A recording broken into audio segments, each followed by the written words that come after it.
glazing my first tiny pot. So it's attached, well, not attached. I'm holding it 2 points on the bottom and then 1 point here, and I will have to touch up that rim. Here we go.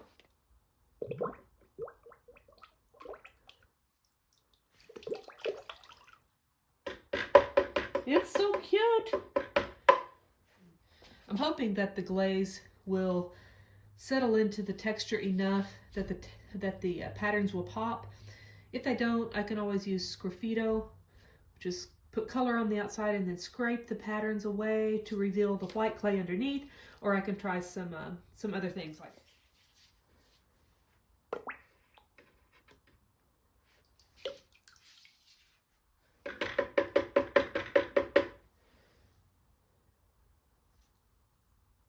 this glaze, believe it or not, fires to this teal color.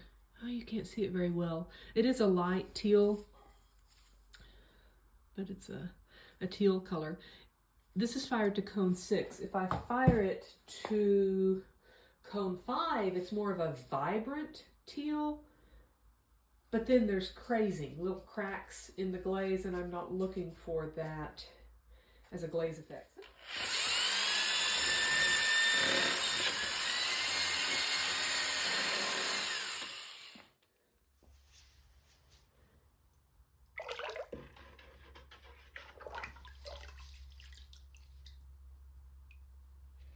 See how that foot resisted the glaze? That will be really easy to wipe off anything that's left there. And then I will have to clean up any of the little drips, but that's glazing. We use these glaze tongs to hold on to the pot with just a few points on the inside and the outside of the pot. When I touch up any drips, I'll also touch up those little spots. I'm almost to the point that I need to mix some more teal glaze.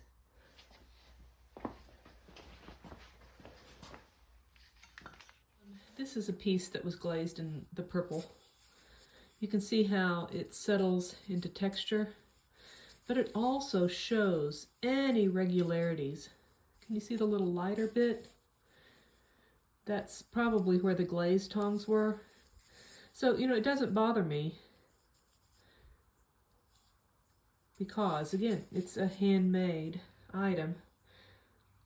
But I have to be really careful to get the any drips smoothed off and try to get the glaze as even as possible. So there's purple. Let's glaze some purple pots. Let's glaze some pots purple, I should say. They start off with this white porcelain. And, oops, where are my tongs? Where are my tongs? Oh, I washed them. Imagine that. They're in a bucket of water. Tongs.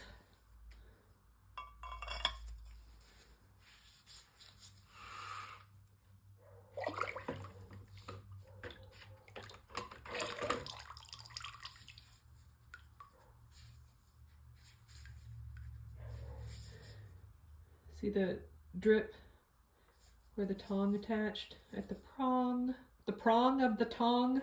I'll have to smooth that off really well. I'll have to smooth those off or it will really show up in the finished piece.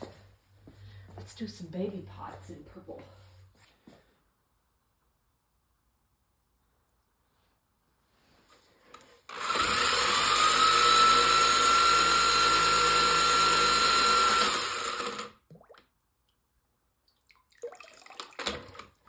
It's drying. Where it's darker, it's still wet. Oops. There, I'll smooth off any of those little pinholes and fire it and hope for the best. Firing's like an educated guess. I know what this glaze does, but I haven't done it on these carved tiny pots, so I'm excited.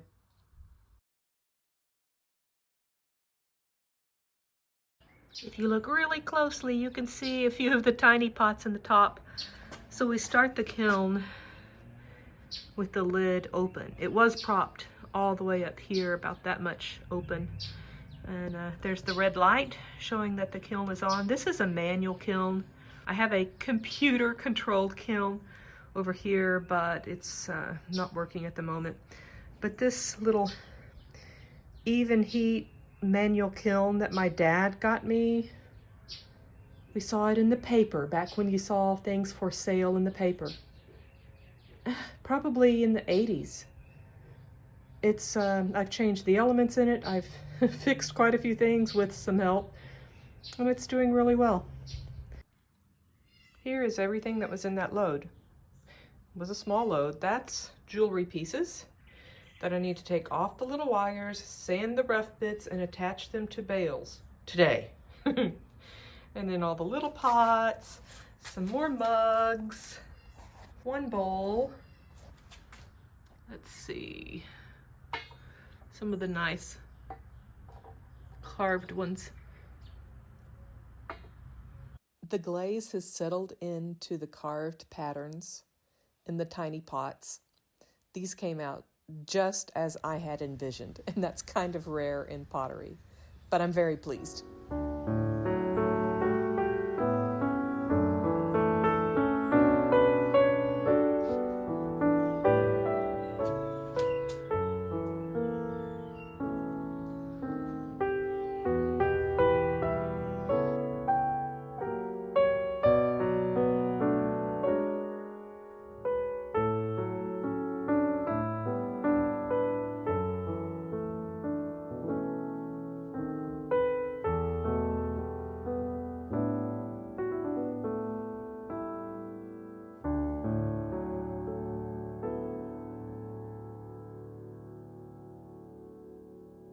What if you get lost and you're taking this on video?